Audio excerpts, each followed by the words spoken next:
All right. Good morning, everybody. My name is Justin Settles, and I am the project specialist for the Identification and Recruitment Consortium. I'm so happy for everybody to be joining us today. Good morning to everybody. Today's presentation is called Exploring the Unknown, a step-by-step guide to exploring a new ID&R area. Recruiters will often have to visit cities and areas they are unfamiliar with to recruit new students for the migrant education program. It was awesome. I thought our process. This presentation will help recruiters explore the areas they are unfamiliar with by showing them important resources to help them in their research, what they should be on the lookout for in the field, and how to follow up on important information to guarantee ID&R success in the future. Recruiters will often be asked to visit and find eligible students in areas they might be unfamiliar with. Recruiters may need to visit cities they have never been to before or explore parts of their own hometowns they are unfamiliar with. Many recruiters, when they're hired on, will get a chance to learn so much more about the places that they live by exploring communities, by exploring farms that they didn't know were even there. And so even if you're staying in the place that you were born, oftentimes you're still exploring new things that you could be unfamiliar with.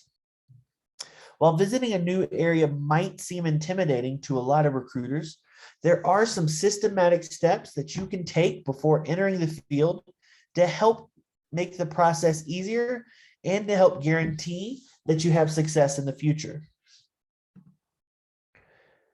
To begin with, I just want to make it known that when we are talking about going out and exploring a new area, we have to make sure that we have realistic expectations. And to begin with, you should know that you can never fully know a new area in just one day. It oftentimes can take several days, even sometimes weeks, for a recruiter to truly be able to know and understand a new area they are asked to recruit in. And it may take even longer than that, sometimes months, maybe even a couple years before a recruiter can truly build up trust within a community. So whenever you are planning on exploring a new area, going out and visiting a new place, plan to be out in that area recruiting for at least 2 to 3 days to ensure that you are able to thoroughly explore the region. You want to make sure that you're giving yourself enough time to find everything that you can and to be able to locate those key locations that are going to help you find eligible students. Before you go out to visit a new area, the most important thing that you need to do is conduct research so you can know more about the area. Researching the new area will help you craft a plan and know what to prioritize, and will help provide you important insight into what is happening and give you information on kind of the historical perspective as well, so you can know the things that might affect migrant students and families moving into the area. While you're conducting your research about the new area, you should be looking for the following information. Number one, you should be looking for what the schools are in the area and who are the important school staff that you need to know.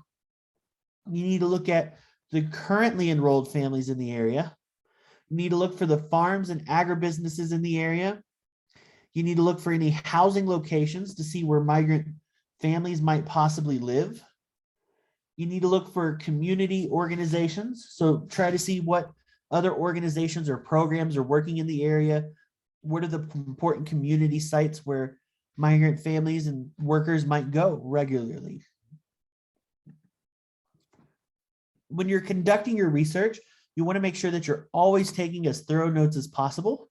You never know when a piece of information might be important or come in handy in the future. A lot of the information you learn during the research phase can be helpful for gaining trust and starting conversations with those that you meet in the community.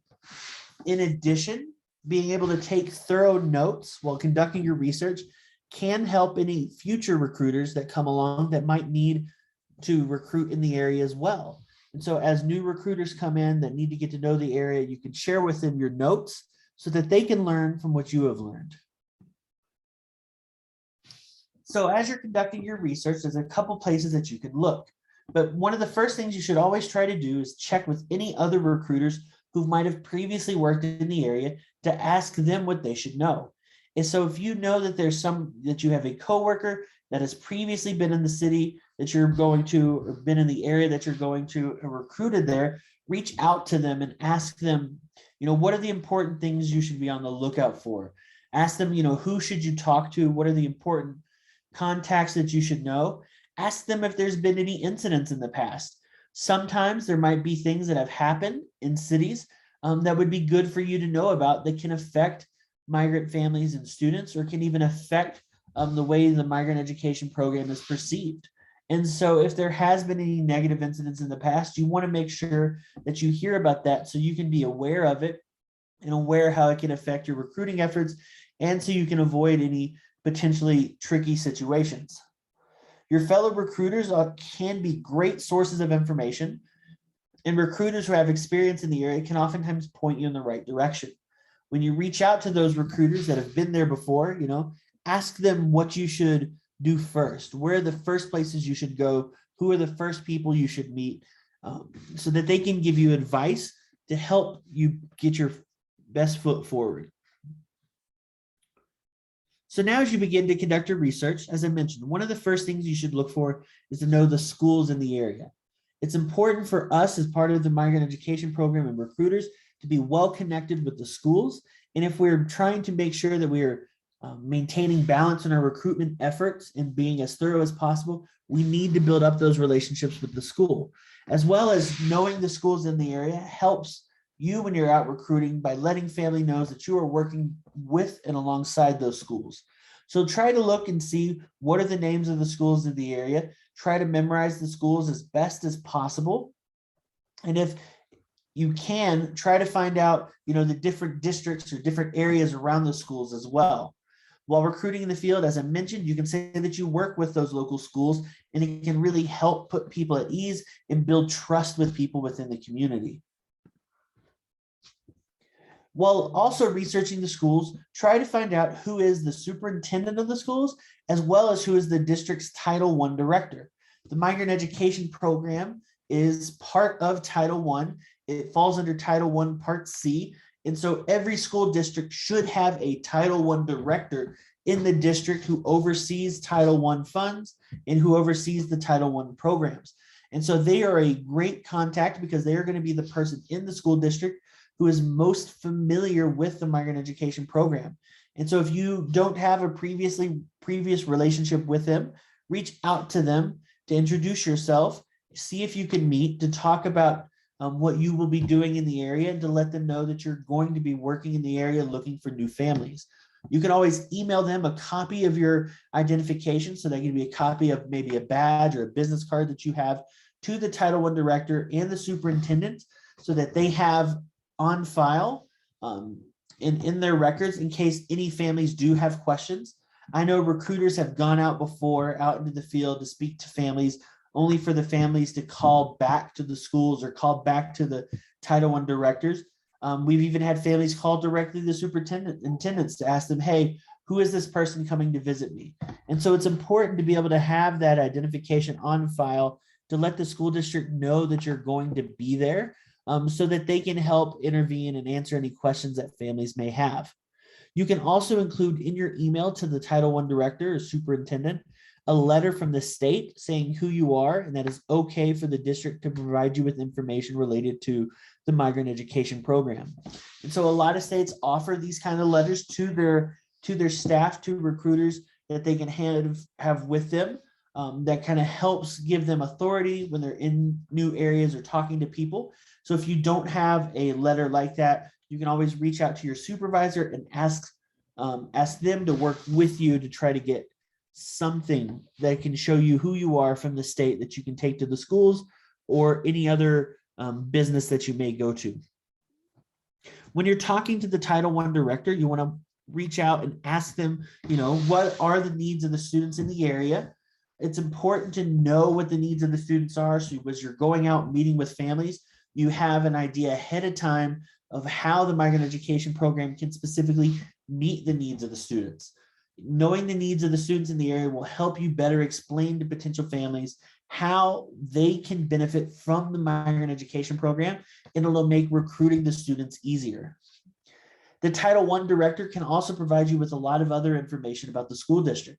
For example, the Title I director should be able to provide you statistics on student mobility in the school district, meaning, which schools see the most students coming and going. And so when they give you this information, you can see, okay, this school A, has the most students that leave throughout the school year. And so that gives you an indication that maybe this could be a good school to focus on for your migrant, looking for potential families. And so knowing which schools have the higher mobility statistics, you can then use that to even break it down and focus on that geographic area.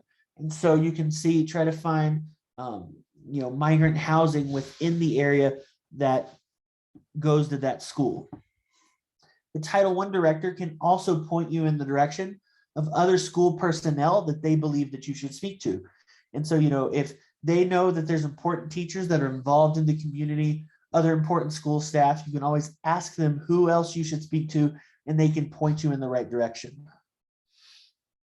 Once you have been able to develop a relationship with the schools, a relationship with the Title I director, with the superintendent, or even with the principals in the school district, you can always check to see if there are any upcoming parent-teacher nights, open houses, or other kind of school events that you can attend. I know that there's been a lot of recruiters around the country that have had success attending parent-teacher nights or open houses. They set up booths to introduce families to the migrant education program. They bring flyers and brochures to hand out to people as they come into the schools. But those kind of things can only happen once you have developed those relationships with the schools. And so you want to work with the school districts to develop those relationships and to get permission to be able to attend those school events. After you research the schools, you're going to want to look up and see who are the currently enrolled students and families in the area. And so you're going to want to try to get a list of all the currently enrolled students so that you can see, the general age of the students, kind of get a little bit of information about the demographics. You can also identify where the students are living by looking at the addresses. And so you can map them out and you can look and see, okay, are there any areas where there's multiple families living? And knowing that, these are generally areas where migrant families move to. So you can kind of, again, see and know where you should look for to identify for housing. It's also a good idea to go ahead and once you have that list of currently enrolled students, to call the currently enrolled families before you go out in order to introduce yourself to them. Explain that you will be working the area, and again, to check to see if they have any immediate needs that must be addressed. If you don't have a previous relationship with any of the families, again, calling to introduce yourself can go a long, long way to building up that trust that you need in order to get information about other possible families in the area. Because one of our main goals should be always to look for leads of more information, always asking people if they know others that might qualify, but we first got to build up that trust. Like I said, while speaking to the currently enrolled families, you also can ask them about the qualifying work in agriculture in the area. You can ask to see if they qualified because of work that they had done after their current move. Ask what type of agriculture exists in the area, where the family has worked before. If they have, in fact, worked on a farm in an agribusiness, ask who the owner or the contractors for the farm were. Ask who they were working for. Maybe they have phone numbers or other contact information that you could be able to get so that you could reach out to them directly. And also, ask, if there are any other workers there that might qualify, and try to, get a sense of what it's like for those workers as well. You can always ask them if the workers, usually stay after a while or if they just leave when the season is over.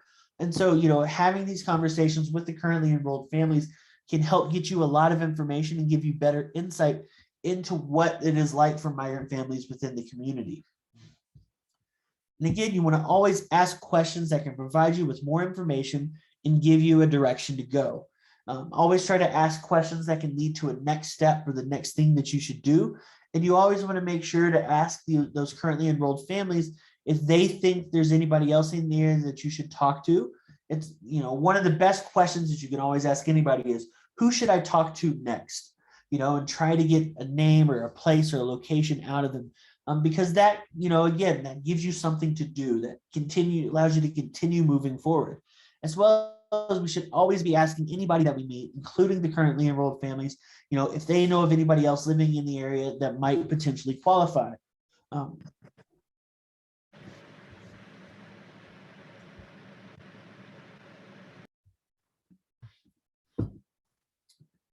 So now that you've done research about the schools, you've done research, on the currently enrolled families, it's time to actually do research about the farms and agribusinesses in the area. To be successful, recruiters must know what type of qualifying work is happening in an area, so that, what type of agriculture or fishing work is happening, and where the farms and businesses are that could potentially hire migrant workers. As a recruiter, it's important for us to have relationships with those farms and businesses so that we can properly meet the workers and find everybody that does in fact qualify. Google is an important tool to let you know about the latest agriculture news in the area and for conducting research. You would be surprised at how much you can find, how much you can learn just from using Google to do a quick search. It's important as well to know kind of what has been happening locally and what has happened. And so I always encourage new recruiters when they're getting ready to go out to an area to look for agricultural news in the area, so you have an idea of what's been going on. And so you can use Google and search for things like farm news, farm worker news, agricultural news, in your area to learn exactly about what is impacting your farms. You can also, look up information related to the weather, because weather is so important for seasonal work, just to see how the weather might have affected the crops. If you know specifically you have a major crop in your area, you can look up the crop. So for example, if you have a lot of tomatoes in your area, you can also look up like tomato news and try to see, if anything's been going on locally. One of the things that we also encourage recruiters to do is you can set up Google Alerts by going to google.com/alerts. And from there, you can set up alerts with catchphrases or words. And so that anytime, new news articles are published featuring those catchphrases or words, it'll let you know so that, you don't have to go and search for it all the time. Google instead will send it straight to you when it does pop up. So as you're conducting your farm, information about the farms and agribusinesses, there's two key resources that I want to share with you all that would be good to know.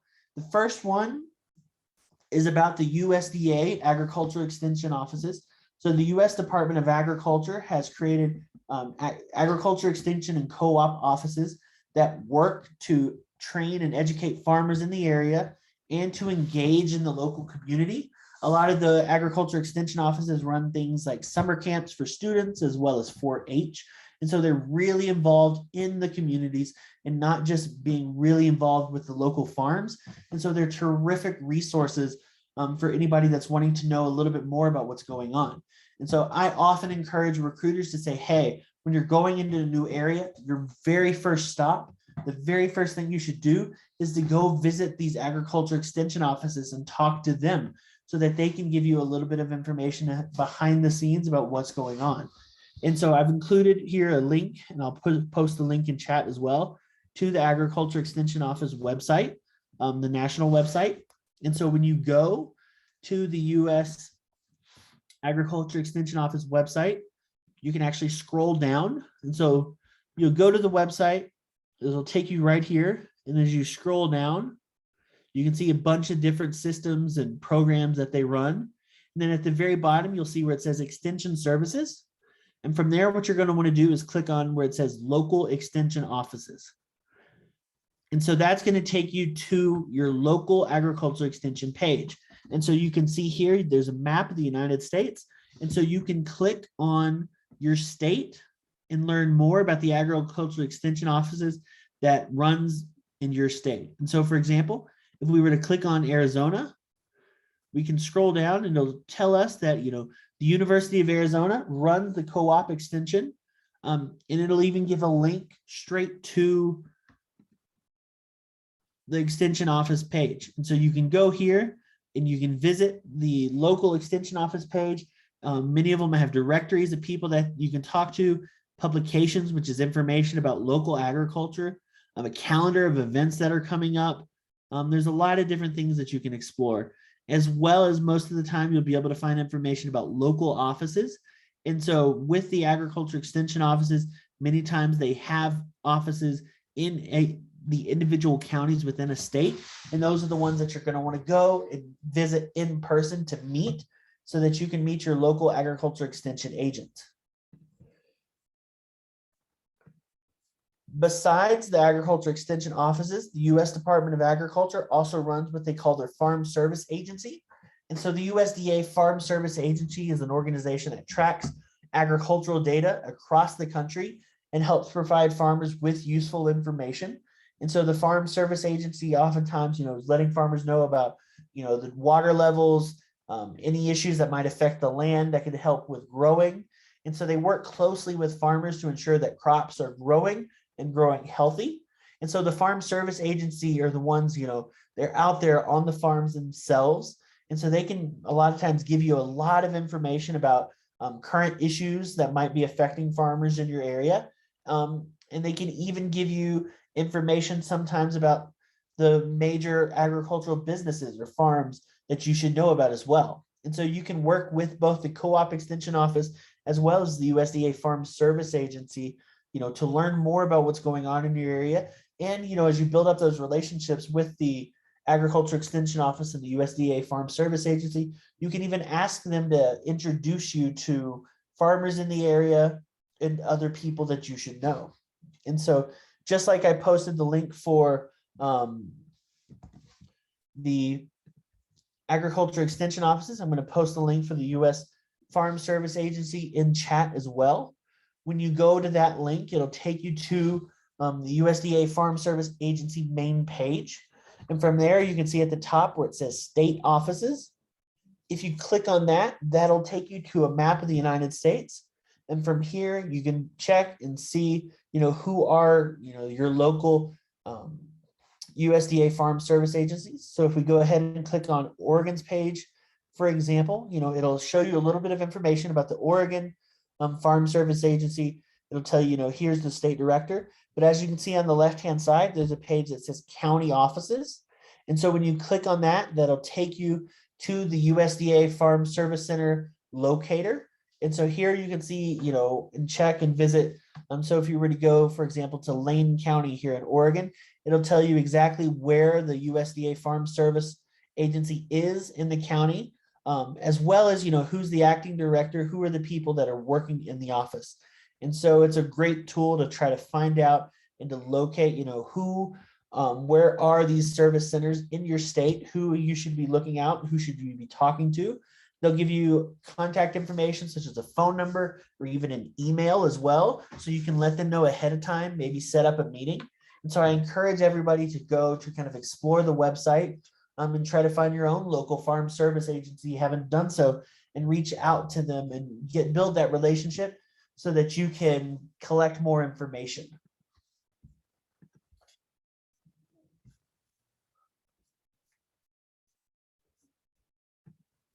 I also want to highlight the maps that we have made through IDRC. Each month we collect information related to H-2A workers, and H-2A workers, H-2B workers, as well as H-2A housing sites, which we'll talk about here in a minute. And we publish them in spreadsheets and publish them in maps that you can view and see. And so we have these for all 50 states on the IDRC website. I post the link to go to those maps, in chat. They're updated right around the middle of the month, so around the 15th of the month each month. And so there will be a new update to the maps next week. And so as you can see, there's one for every single state. And so if you were to click on the name of your state, that'll take you to the spreadsheet of all of the H-2A maps. So as you can see here, this is the map for the H-2A orders, H-2A and H-2B orders for the state of Arizona. It's sorted by the newest ones are at the top. And so any ones that are highlighted in yellow are the farms that have been added to the map and to the spreadsheet this month. And so you can check and look and see, who are the newer farms, what kind of work is being done, where should I go and visit. as well as there are maps for each state. And so, like I said, if you click on the name, it'll take you to the spreadsheet. Right next to it, you can see a little green circle with a location indicator, and that's to take you to the H2A map. And so you'll click on it, and that'll allow you to view the map of the H2A workers in your state.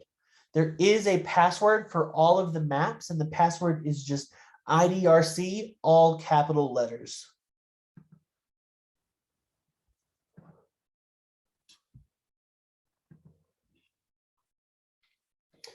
IDRC has also created what we call our consolidated farms list. And so last year we did a big sweep trying to find as much information we can about farms across the state. And for every member state of IDRC, so there's 26 member states to the Identification and Recruitment Consortium, we created what we call a consolidated farm list. And so we took all of the different sources of information that we had, the H2A, H2B list, the farm information that we had scraped off several websites, information from like the farm labor contractors and the meat and poultry processing list, which we'll look at in a second, and compiled it all into one big spreadsheet that we called the consolidated farms list. So we wanted to try to make it easier for states to find the information that matters most and to be able to go to look at just one location. And so we created these 4 member states. And so if you're interested in something like that and seeing, your consolidated farm list for your state, feel free to reach out and we would be able to share it with you. Now we're going to look at some other websites that are really good for helping you to find farm information. The first one is manta.com. Manta.com is a directory of local businesses. You can oftentimes use it to search to find farms, dairies, and even more in your area. So Manta will list the information that's going to actually help you find the businesses that are most likely to hire migrant workers. And so when you go and you search for a business on Manta, it is going to show you the address for the business, the contact information for the business. It'll even tell you the number of employees, which is a rough estimate. It's not always correct. Sometimes there'll be a lot more, sometimes there'll be a lot less than what it says, but it's a rough estimate to give you an idea of kind of what to expect. And it'll even tell you the total annual revenue. So you can kind of see and have an idea for how big a certain business is. And so if you go and you click on manta.com, this will be the front page to Manta. And so you can actually then go through and search. So say you want to search for dairies, and say we're searching here Indianapolis, Indiana. And so here you can see, it'll tell you the Crossroad Farms Dairy, Behrman Dairy Incorporated, Prairie Farms, which is a large, corporation, Oberweis Dairy. And so you can see here, we're going to avoid Dairy Queen, but you can see it'll give you and point you into several different dairies that are in the area, in order to give you something to look for. And so, for example, if we were to click on the Crossroad Farms Dairy, like I said, there's the address, there's the phone number, and it'll tell you down below, categorized under dairy farm. So we know it's a dairy. Current estimates show this company have an annual revenue of 50 to 100 million. So it's pretty big, and it employs a staff of 250 to 499 total people. So again, that's a really large business. And so a place that's definitely worth checking out. And so that's kind of how you can go and see. And then if you notice here at the top, you can see where it says agriculture. And so that's because Manta even has categories that you can go in and explore. And so if we were to go in and click on agriculture, it'll actually show you, it says here Manta has 1,023 businesses classified under agriculture in Indianapolis. Now, granted, we have to keep in mind, the definition of agriculture that they might have for the website is not one-to-one with the definition of agriculture of the migrant education program. So you have to be good about going through and being able to filter out the information. So for example, here, we know a landscaping company is not going to be considered agriculture for the purpose of the migrant education program. But again, you can go through and look and see, and try to find any others that could possibly qualify. And so we encourage everybody to go through and to search. And, even within agriculture, there's subcategories. And so you can see here, it even has a subcategory of dairy farms. And so you can click on dairy farms and see all the businesses around Indianapolis that have been classified as dairy farms. And so I encourage everybody to go to manta.com to kind of check it out, explore your area, search for your area to see what you can find. Maybe there's some new businesses that you didn't know about, some new farms that you didn't know about. Go through, check it out, look for some of the major crops you have in your area, or even just search farms in your area and just see. Next, the one I'm going to talk about is the foreign labor contractors list. And so in order for somebody to be to hire foreign labor, to bring in people from outside the country to work, primarily in agricultural jobs, the Department of Labor requires them to be certified by the Department of Labor. And so they have to go through a process to get that certification, and the Department of Labor maintains a database for all those that are certified so that you can find the contractors in your area. And so to go there, you're going to go to the Department of Labor Foreign Contractors Database website, which I've posted a link for in chat. And once you go there, you're going to scroll down and you can have the database here below. And so you can search for your zip code, you can search for your area, and you can sort it out as well, or sort it by state, and it'll kind of let you know and you can see. And so again, these are people that have in fact been certified by the Department of Labor to be bringing in workers for agricultural purposes and seasonal work purposes. And so a lot of times, the people that these contractors are hiring are people that can and would qualify for the migrant education program. And so it's a great resource to know about who's hiring in your area. And one of the other things that I like about this page is it also includes a list, or it used to, I would have to find it again, but on their website, it also has a list of those that have had their certification removed. And so it'll also kind of give you an idea of who to avoid as well, what could potentially be dangerous for the workers in your area. So you can kind of give them a heads up about, hey, this person might not be the best to work with.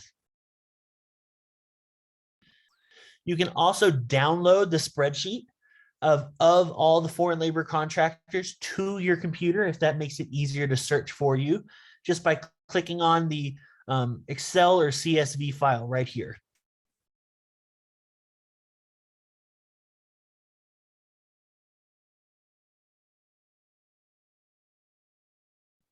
So next, we're going to talk about the U.S. Department of Agriculture Meat, Egg, and Poultry Processor List. And so the Department of Agriculture does regular inspections on meat, poultry, and egg processors around the country. Oops, sorry. And so you can go through. I hope we had a question in chat. Can we filter the state and county on the website? So if we're talking about the foreign labor contractor website, you can go through and it'll allow you to sort, and you can also search. And so this box right here allows you to search. And so it doesn't have information directly related to county. And so we have to, one of the things, I think recruiters have to realize is that whereas counties are so important for us because oftentimes we're assigned by counties on a national level when we're talking about data and the type of data that's collected, county doesn't really matter that much. And so, for example, when we're talking about like H-2A workers, foreign labor contractors like this or other sites, a lot of the times they don't collect the information related directly to county. And so instead, what you really got to look for is city or zip code. I think zip code oftentimes covers geographic areas that are larger, especially in rural areas. And so searching by zip code can be really good. And so you can search by state, you can search by zip code, or you can search by city in order to filter down the results. And so you just would type the city that you want to see in here. And then from that, you can use to try to get your results better. And so the U.S. Department of Agriculture, they do regular inspections for the meat, dairy, and egg meat, poultry, and egg processors around the country. And so they have a website where they actually keep track of all the places that have been inspected. And so it's a great place for you to know and be able to locate and find these processors in your area, because a lot of the work done at these processors can count as qualifying work. And so it's good for you to know, where these places are. And so you go to the website, which I just shared in chat, And if you scroll down, you can see a map. And so you can actually use the map to be able to find and locate places in your area. You can also download a lot of the directory and information. And so you can download the spreadsheet so you can have it as a spreadsheet if you don't want to look at the map as well. And so you can kind of go in to the map. You can, sort it out. So maybe you don't want to look for all of, maybe you only want to look, for example, for places that are in Kentucky. And so you can click Kentucky. And you can also narrow it down according to size. You can narrow it down according to the ownership. You can narrow it down to the type of work that's done. You can narrow it down to the type of poultry that's being done, or even the type of processing that's being done. And so there's a lot of different ways to be able to go about in a search. And so when you are looking at the map, you can zoom in. And each one of these dots represents a different processor that has been inspected. And so as you can see, what you can do is you can click on, you can zoom in to your area that you want to look at. And then, and you can click on the dots and it'll give you information. So you can see here, this is the University of Kentucky Animal Science Meat Laboratory. Then it'll give you the address, phone number as well, so you can contact them. And it'll tell you what kind of activities were done there as well, so you can kind of give an idea of what to look for and what the qualifying activities might be. And so we really encourage, when we're talking about balanced recruitment and making sure we're being thorough as possible, it's important for recruiters to recruit not just in farms and seasonal work, but in temporary work as well. And so it's really important to go and be looking at these meat, poultry, and egg processors, because this is work that qualifies too. And so it's a great way to know all of the locations in your area that are doing this type of work, so that you can go and recruit there.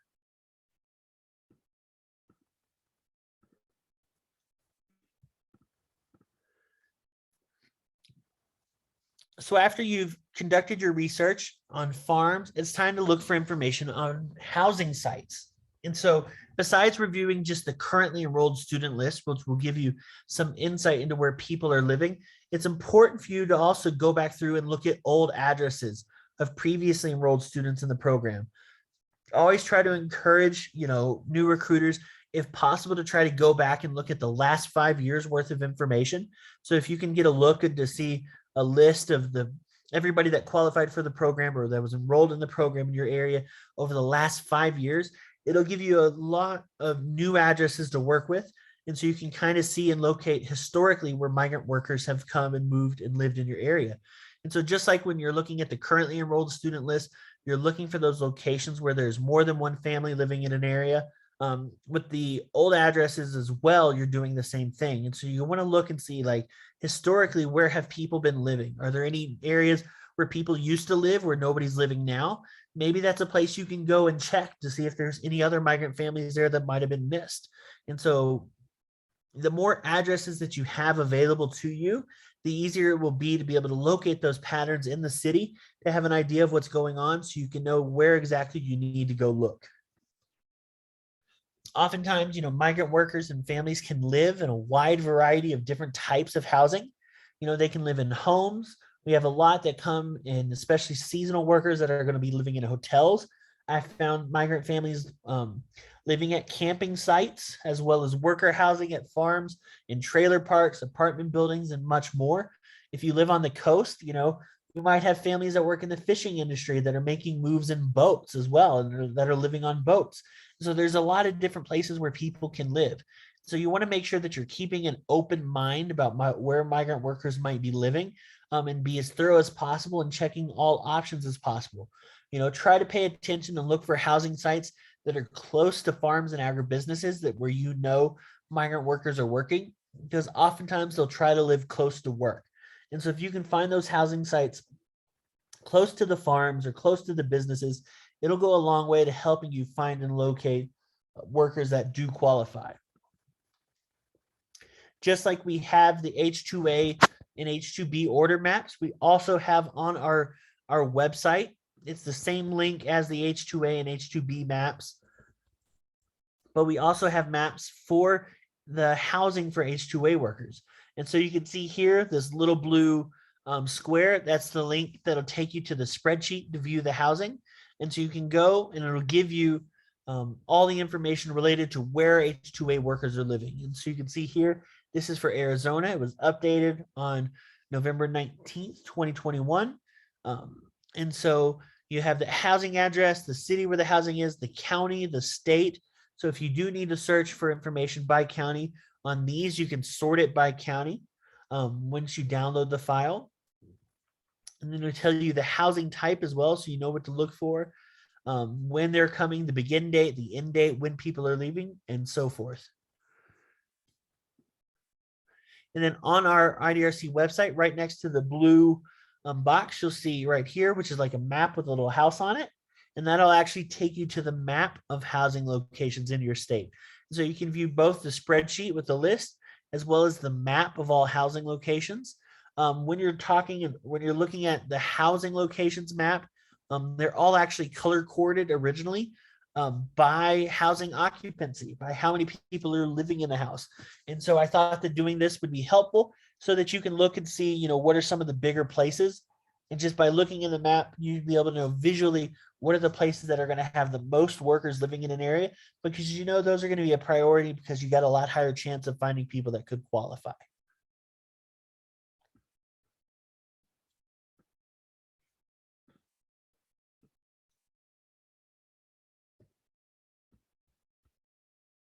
Some other websites that you can go to, there's a website called Mobile Home Village, and it's a website that allows you to search for trailer parks in your area. And similarly, you can visit out the Homeland Infrastructure Database.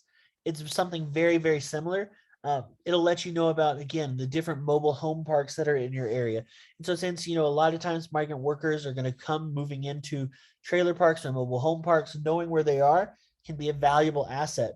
And so using these websites to find you know, where the mobile home parks are in your area, I'll give you an idea of where you should look.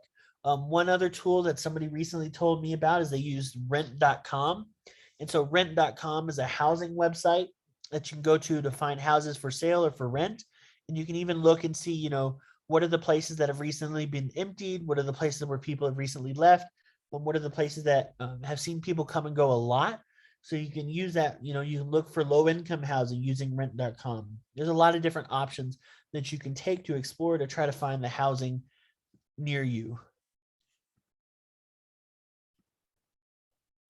So now that we've talked a lot about, you know, finding information about the schools, finding information about the farms, finding information about the housing, now let's go ahead and talk about finding those partners that we can work with to recruit in our communities.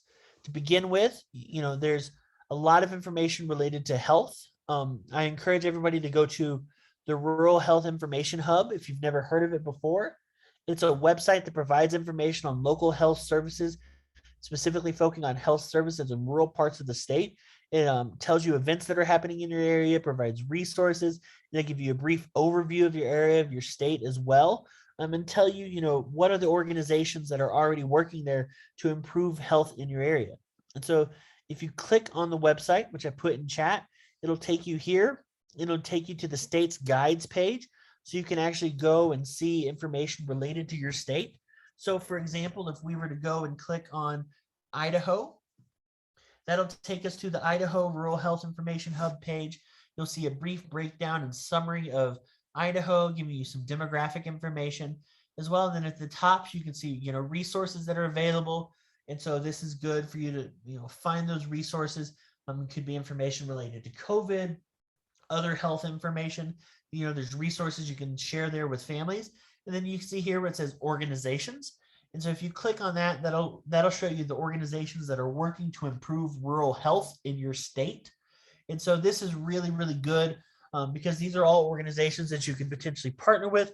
A lot of them are working with migrant families or similar populations, and so they're good places to know. And so I encourage everybody to check out the Rural Health Information Hub, to visit it, to look at your state, to look to see what information it has about your state. and to see, who are these partner organizations that you could reach out to.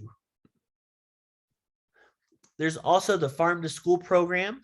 And so if you are not aware of the Farm to School program, the Farm to School program is a national federally funded program that's all about connecting local schools with locally grown produce to be able to put healthy food into students' hands. And so it's a program that works with local farmers already for purposes of education. And so we know that these farmers care about education, they care about kids, and so they're great partners, and they might even hire workers that could qualify as well.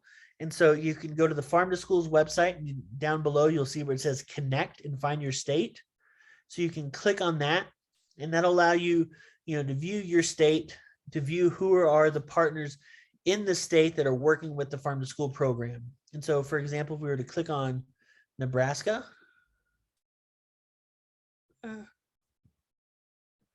it would take you to the information directly related to the Farm to School program in Alaska.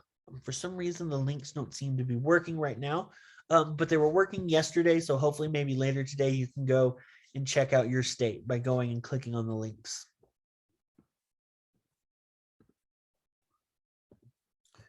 There's also the National Center for Farm Worker Health, again, and the Migrant Clinician Network. Both of these are national organizations that are working to improve the health of migrant farm workers, both by providing access to doctors as well as providing, doctors who want to work with migrant families access to healthcare facilities.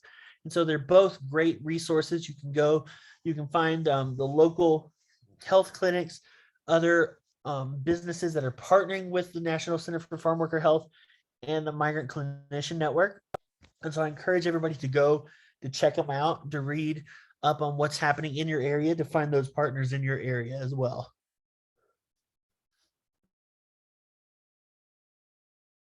There's the National Farm Worker Ministry. And so this is a Christian-focused organization working to support farm workers all across the country. We know that there's a lot of diversity within our migrant student population. And so we want to encourage everybody to look up a lot of different religious avenues. So maybe there's a mosque in your area that might work with Middle Eastern families that have been coming and working in agriculture. And so don't limit it just to one resource. And I'm only including the National Farm Worker Ministry here because it's a well-known national organization that works with a lot of different churches and is in working with a lot of different farm workers. And so you can go and look and see, what are the local chapters of the National Farm Worker Ministry in your area? Are there any places that they're partnering with? Are there any farms that they're going to? So you can reach out about partnering with them so maybe they can introduce you to the farmers or kind of open up some doors for you. I know recruiters who have used the National Farm Worker Ministry before to be able to get on site on the farms in order to sign families up. And so it's a great tool to be able to, they're a great organization to partner with. There's also the US Hello website, which is a newer website. It's a website dedicated to helping asylum seekers, immigrants coming into the country, and refugees to find a lot of the resources they need. And so I shared the link in chat. I encourage you to go check it out, explore it for your area. It'll tell you all about, local legal services related to immigration that exist in your area, health services, housing resources. It'll even give you information about like local food banks. Kind of it's the one-stop shop for everything that somebody that's new to the country needs to know about their area. And for us as well, it's important for us to know what the resources are in our area that we can share with our families. So I encourage people to go and explore the US Hello website so that they can have a better idea of what is out there so they can let their families know. There's also the Farm Workers Opportunities Program. So the Farm Workers Opportunity Program is an association of a bunch of different programs. It's a collection of nonprofits and public agencies that serve eligible migrant and seasonal farm workers. They're trying to make sure that farm workers have the tools and skills that they need to be successful. Most members of the National Farm Worker Jobs Program also have other grants and serve farm workers in another way. We've seen the Farm Worker Opportunities Program, run Migrant Head Start, for example, or Migrant Health in some locations. They provide information on pesticides, English as a second language classes, housing, A lot of them even offer like economic help as well for like rent and stuff like that. And so reach out to the farm workers opportunity programs, find out who oversees the farm worker opportunity program in your state so you can build up that relationship and make those contacts, because they might be able to help you get in touch of a lot of new resources available for your families. A new one that we are starting to work with as well are the state monitor advocates. And so the state monitor advocates, for those that are unfamiliar with it, is a federal monitoring program that helps to ensure that migrant and seasonal farm workers have equitable access to career services, the skills they need to be successful, as well as to make sure that they are being protected in the workplace, and that they're being treated fairly. And so the state monitor advocates work, they're down in the field on the farms, working in the fields with the farm workers. And so they're a really, really great tool. We are actually hosting a training webinar next week with the National Monitor Advocates on Tuesday, the 14th at 2 p.m. Eastern, 11 a.m. Pacific. And so we encourage everybody to attend to learn a little bit more about the National Monitor Advocates program, as well as to find out about the ways that Migrant Education Program can be partnering with them. And so register for the Zoom webinar next week today. I go ahead and posted the link in chat to be able to register. It should be really, really good. Yeah, and so I already posted the Zoom link in chat, and so you can go click on that, register for it, and that'll send you the invite straight to your email so that you can attend. The webinar will also be recorded and probably uploaded to the IDRC website and the IDRC YouTube page shortly afterward as well. In addition to talking about, all of these local organizations that are working with similar populations, you also want to, look for the local sites as well where migrant workers might frequent. So you're going to want to look for things such as laundromats, restaurants, the stores in your area where they might go, where are workers cashing their checks, where are these popular restaurants where they might go eat. All of these things are places that you need to know because they're good locations to go to meet families. Looks for parks close to farms where migrant workers might go to relax. A lot of OSY and young students are going to go and play soccer. So look for soccer fields that you can go and recruit at. There's a lot of recruiters out there that have a lot of success recruiting at soccer fields. And so try to find those soccer places in your area so you can go and recruit at them. And so now that you've conducted your research, we've seen a whole bunch of different resources today. And I know we've gone through them kind of quickly as well, but this webinar is being recorded and will be uploaded later today to Whova, so you can go back and watch, as well as to the IDRC website and the IDRC YouTube page, so you can all watch it later to kind of break it down. And you can also download the slides for the presentation from Whova right now, so you can have access to all of those links.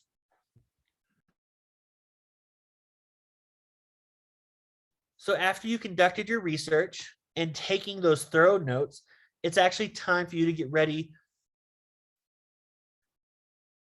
It's actually, the PowerPoint is, let me go and check. It should already be available to download as a PDF from the agenda page, but if it's not, I can check to make sure that it is added there as soon as we're done here, so that you can all download the PowerPoint so you can have those links. And so it will for sure be available if it's not already available now. And so as you're getting ready to get out into the field, you want to first set up any meetings that you want to arrange. And so call ahead of time any of the farms, community organizations, that Title I director and superintendent like we talked about. Call anybody that you want to meet ahead of time and set aside meetings so that you can talk and introduce yourself. Arranging meetings ahead of time can help alleviate a lot of the pressure the recruiters feel when they go to a new area for the first time. A lot of times when recruiters visit a new area, they don't know what to do. They don't know where to go. And so setting up meetings ahead of time can help, concrete your schedule, fill it up so you know exactly what it is that you're doing. On your first day in a new area, as we mentioned before, make sure to visit those county agriculture extension offices, as well as the Farm Service Agency offices. Both of them can tell you a lot of information about agriculture in your area, recent trends, and maybe even the major and larger farms in your area that you should talk to. And always leave brochures and flyers at these offices so that any farmers that do come in can pick up the flyers and brochures and take them home with them. As we are starting to explore a new area, you want to make sure that you're raising awareness about the migrant education program. One of the most important things about recruiting is making sure people know who the migrant education program is. So you want to make sure you have flyers that you can hang up around the city so that people can see them, so that people can know about the migrant education program, and so that people know how to contact you as well if they have information to share or if they want to get more information. And so you want to make sure that you all have some flyers that you can share. IDRC, we've got some free flyers on our website. We've got some free brochures, and we're working in order to get more materials like this. If you've never used it before, I encourage people to go to canva.com, canva.com. It's a free online graphics design program that you can use to create flyers. The flyer that you see on the screen right now was actually created on Canva to give you an idea of what kind of is possible. So 100% of it was created on Canva. So it's a great tool for those that might not have a lot of graphic design experience to be able to create something really neat so that they have flyers that you can share out in your community. So as you're getting out there, you want to introduce yourself to as many people as possible. Talk to as many people as possible. We have a couple of, as somebody mentioned in chat, regular Canva is free, but if you do have a .edu email, you can also get the pro version of it for free as well. And so, we see a lot of people advocating for Canva in chat. And so I encourage a lot of recruiters to use it to create their own advertising materials. It doesn't take a lot of time to do it. It can be really quick and really easy. Canva has a lot of great templates you can use as well. I've used it even to make things like business cards or postcards. We created postcards that we sent out last year to some states advertising, the migrant education program. You can create door hangers. That's a great idea that you can leave. So there's a lot of different options of things that you could do that you can use it for. So as you get out there, you want to make sure you talk to as many people as you can, and you want to ask as many questions as you possibly can to get information. Remember, we as recruiters, when we're going to a new area, are trying to get information. So always ask everyone who you meet, who they think you should talk to or who they think you should know. Information is critical for helping you to point you in the right direction and to know where your community or where to continue your ID&R efforts. I think a lot of the times as we're getting out there and visiting these locations, we can hang up our flyers, ask questions, and then ask if we can hang up a flyer, brochure, or leave business cards. As somebody mentioned in chat, go to your local churches, local religious organizations, and ask as well to post. You can hang up flyers there or even post in their local newsletters. I think those are all great ideas. We've even had some recruiters get on local radio stations. So as you conduct research, look to see, is there a local Spanish speaking radio station, for example? Maybe you can get on the radio station and for an interview. We've had recruiters do that, and that's led to them finding students before. And so there's a lot of different options that you can do. But as you're out there, always again, continue to take notes, take as much notes as possible. All information is valuable, even, information even information saying, this farm doesn't hire workers. That's valuable information to know. And so all information can be used in some way, shape, or form. Don't think there's any information, that's not important enough or not big enough for you to write down. Write down everything. Always write down who you spoke to, where you visited, the time of the visit, and what information was learned during the visit. And while you're getting out there, you want to keep your eyes open while driving around. A lot of ID&R is actually performed driving in between locations. So you might be driving from one farm to the other, but you want to keep your eyes open to try to look to see if there's any other places of interest that you might have missed during your research that you might be able to follow up with. So look for farms that you might not have found. Look for potential housing sites. I know one story I've heard a lot is about a recruiter who was leaving a farm, and as they're driving, they saw these power lines that kind of went out into a field. And so they decided to follow the power lines. And after following the power lines, they found a house in the middle of a cornfield.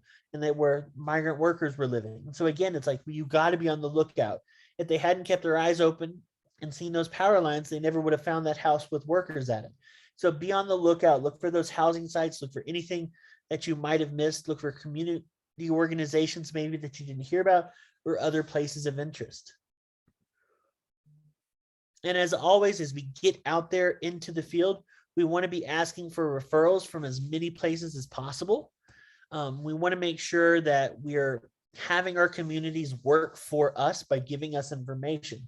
Referrals can oftentimes be key to really growing a new recruitment area. So always, always, always, when to everybody you talk to, ask them if they know of somebody else that might also qualify for the program. IDRC, we've created an online referral tool that anybody can go and use to submit a referral. Anybody that has a link can submit information about a family that might qualify.